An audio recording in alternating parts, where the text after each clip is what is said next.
আমরা সবাই প্রধান অতিথির বক্তব্য শুনব। আমি দু একটি কথা বলে বক্তব্য শেষ করতে চাই। 24 সালের 5ই আগস্ট ছাত্র জনতার বিপ্লবের মাধ্যমে একটি স্বৈরাচারের পতন ঘটেছে, স্বৈরাচার মুক্ত বাংলাদেশ হয়েছে।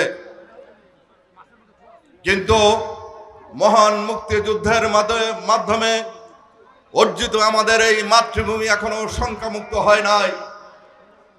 তাই তো আপনারা দেখছেন শিক্ষা প্রতিষ্ঠানের নির্বাচনগুলোর কি বেহাল চেহারা, সেখানে কারচুপি শুরু হয়েছে,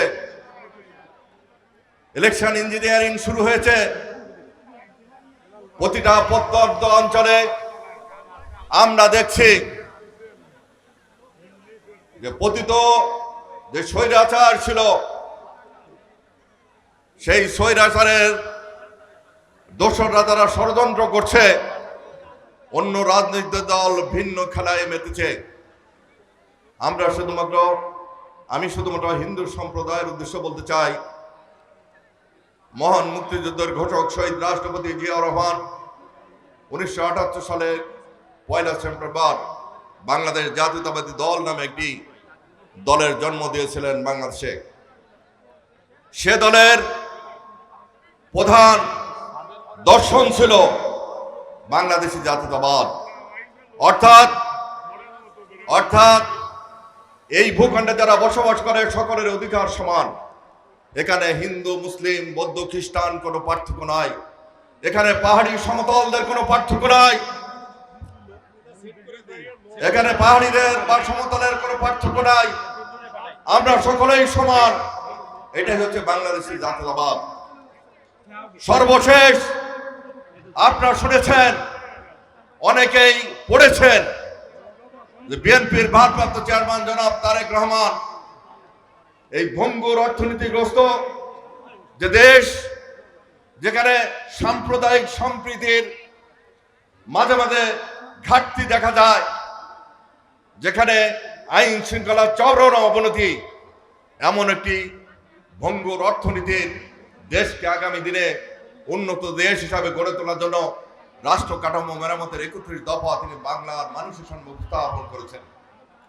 এই 31 দফার মধ্যে 2 দফাই কিন্তু রয়েছে যে রেইনবো নেশন আমরা গড়ে তুলতে চাই, যেখানে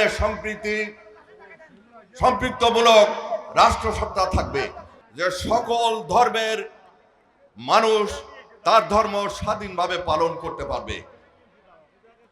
অর্থাৎ বিএনপির বক্তব্য অত্যন্ত পরিষ্কার।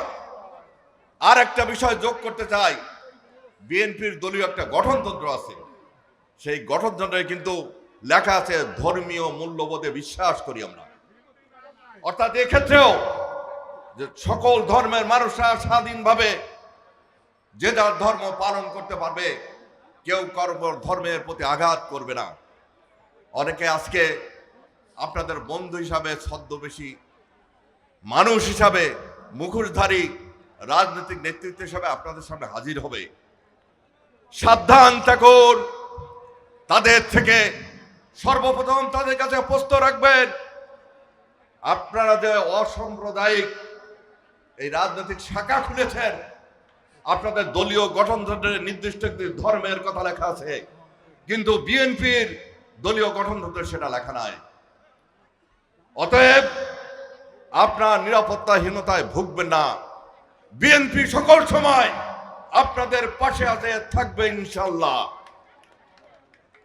আর বিএনপির নাম ব্যবহার করে কেউ যদি সমাজের মানুষের কোনো ক্ষতি করার চেষ্টা করে, তার বিরুদ্ধে সাংগঠনিক এবং আইনগত ব্যবস্থা উভয়টাই বিএনপি গ্রহণ করবে।